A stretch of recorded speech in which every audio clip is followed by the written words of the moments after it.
കാരന്മാരുടെ കണ്ണിലും വളരെ പ്രധാനപ്പെട്ട ചില ചിന്തകൾ ഈ അത്ഭുതത്തിന്റെ പിന്നിലുണ്ടെന്ന് സുവ്യക്തമാണ്. മറ്റ് സുവിശേഷങ്ങളെ അപേക്ഷിച്ച് വിശുദ്ധ ലൂക്കോസ് ഒരു വൈദ്യന്റെ കണ്ണിലാണ് കാര്യങ്ങളെ കാണാൻ ആഗ്രഹിക്കുന്നത്.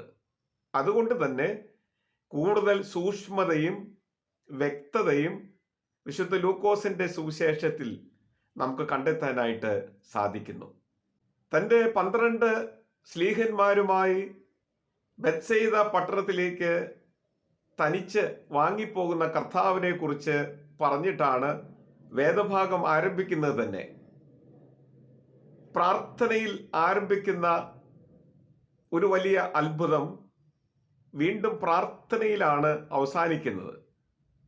ഒരു പക്ഷെ മറ്റ് സുവിശേഷങ്ങളിലും നമുക്ക് ആ ഒരു ശീലം കണ്ടെത്താനായിട്ട് സാധിക്കുന്നു.